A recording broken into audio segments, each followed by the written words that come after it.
Hey everybody, Austin coming at you with a Sapphire training. By now, hopefully you guys have all completed your LMS portion of the training, and now we're just going to be getting a little deeper into the operation of the Sapphire. Few things. The first things you'll notice with the Sapphire is when you got it, you got the pump, you got a mounting system, and you got a charger.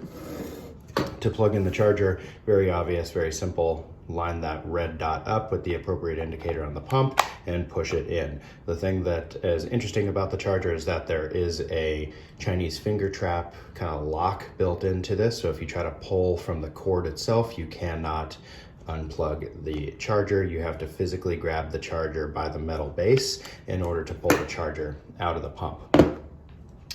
As far as the mounting system on this pump, we have a pole mount right here. You can pull these apart and rotate the pump in any direction that you'd like to. And then in order to seat the pump in this mount, there are 2 pins here and then a tab on the top that they fit together and click in. In order to release the pump, you simply push back on that tab on the top and the pump comes right out.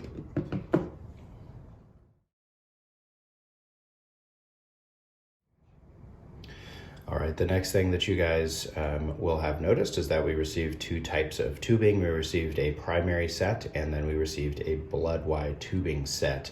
I'm gonna show you the regular set for right now. It comes with just a single spike. The tubing is approximately 10 feet long. This is our cassette key right here.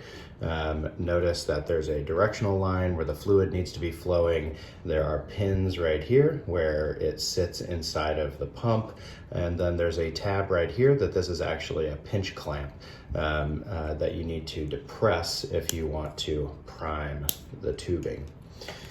The only other clamp is a pinch clamp right above the filter, and there are no lure locks in the rest of this tubing.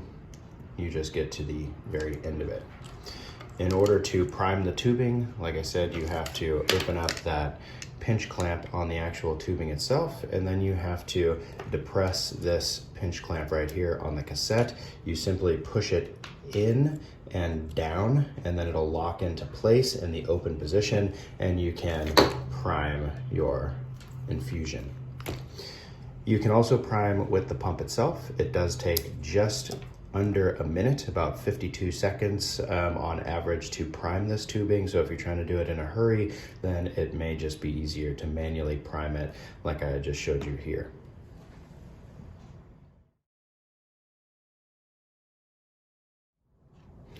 All right, so as far as the basic operations go, very, very easy. We're gonna turn this pump on. It's going to go through its initial self-checks.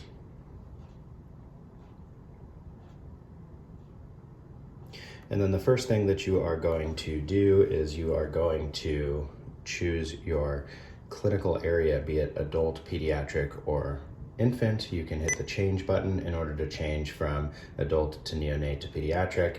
We're going to stay in the adult for right now.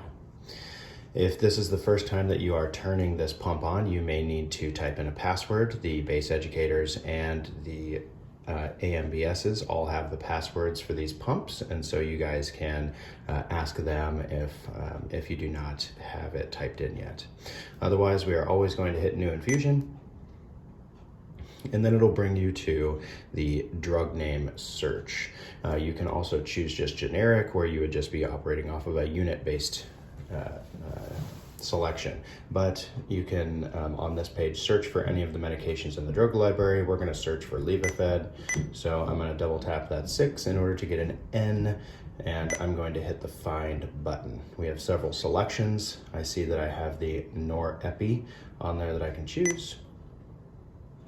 I need to select my appropriate concentration. I put a 4 milligram vial into a 250 bag, so I have 16 mics per milliliter drug concentration. And then on this page, all you have to do is select your dose rate. I'm gonna start at 10 mics per minute.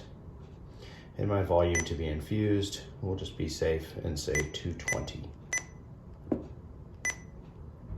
You do not have to put in the time. The time is automatically calculated for you. I'll hit the OK button down at the bottom. and then you review your pump settings. Once I've reviewed my pump settings, I have the option to start the infusion. I also have an option to prime the infusion.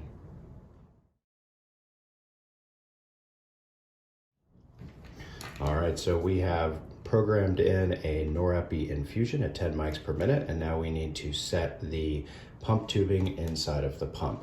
On the side of the pump, this plastic door just comes open. This plastic door does not have to be closed to run an infusion. It just keeps everything nice and clean.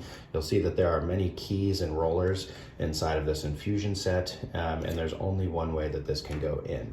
So you can see on the bottom that these two little pins, or these two little arms, have to seat around these two bars in the bottom of the infusion set, and then as you push it forward, it will lock into place.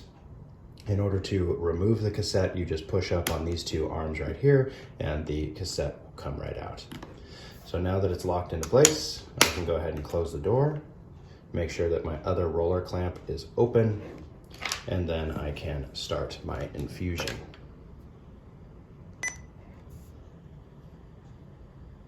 Obviously making sure that I have already primed my tubing. In order to see that the pump is infusing, we see this buffering circle right here, and we also see the run light is blinking green. In order to change the dose that we're currently giving, I simply need to hit the dose rate button, and then I can change it to whatever dose I would like to give.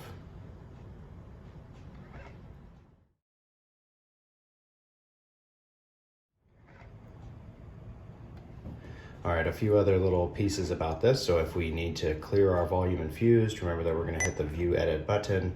This is going to take us to this background screen, and I can hit the clear accumulated volume infused to clear it back to 0. Otherwise, I can also change my dose rate, my volume to be infused, and any of my other current parameters from this screen. In order to view what the current battery life of your pump is, go ahead and look up at the top corner. You can see your battery life indicator. Each small bar is worth 20% of the battery. You can also click the View System button and scroll over to the fourth page, and see what the current battery status is at 100%. In order to pause an infusion, there's two ways to do it. You can simply press the stop button and it will pause your infusion. In order to continue it, I'm going to hit the request continue button and select OK. Or if I would like to pause the infusion, I can hit the request pause button and hit OK. This touchscreen is actually pretty sensitive. I haven't had any issues with it not seeing what I want, or not seeing what I want to do. And so I feel like there is definitely a potential for you to accidentally touch the screen when you don't want to. So if you're not currently doing titrations, make sure to hit the lock screen button, and it locks the screen. If you need to make a quick change, no big deal. Press the unlock button and OK. And now your screen is unlocked.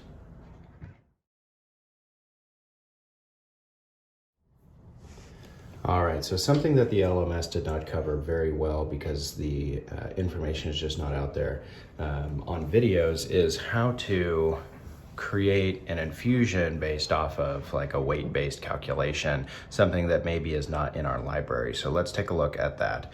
So if we're going to do an infusion, we're going to start a new infusion. Instead of this screen searching for the drug library, if you do have to do something generic, then you go ahead and hit the choose generic button. It'll tell you a warning screen that if you do this, you will be bypassing any of our drug-specific limits, and you'll say okay. We're going to do a dose calculation, and it will give you several options as to what the concentration and diluent is of our infusion. While a fentanyl infusion is in the drug library, it was just the first thing that just came to my mind. So we're going to go ahead and set up a fentanyl infusion. We know that fentanyl is micrograms in mLs. We put our 2 vials of fentanyl or 500 micrograms into a 250 ml bag. And we come up with a drug calculation concentration of 2 mics per ml. Is it a weight-based infusion? Yes, it is. It's going to be mics per kilo per hour. So yes, it is a weight-based infusion. And then we'll say that our patient weighs 65 kilos as their ideal body weight. And then it'll ask me what my dosage rate is going to be. And we know that with the fentanyl infusion, it's going to be mics per kilo per hour. Our dose rate, we set it up just like we would any other infusion. I'm going to start off at 2 mics per kilo per hour. Volume to be infused is 220. This is going to be approximately a 3.5 hour drip unless I need to make any dosage changes. I press OK. And now we're going to review our parameters. Our dose rate is 2 mics per kilo per hour. Volume to be infused is 220. It's going to take about 3.5 hours. Our total concentration is 2 mics per ml. Drug amount over the drug diluent totals, and then the patient's weight. And now we're just going to start the infusion. If you need to make a change, it's the same thing that you've already done. Press on the 2 and you can go ahead and change it to whatever you need.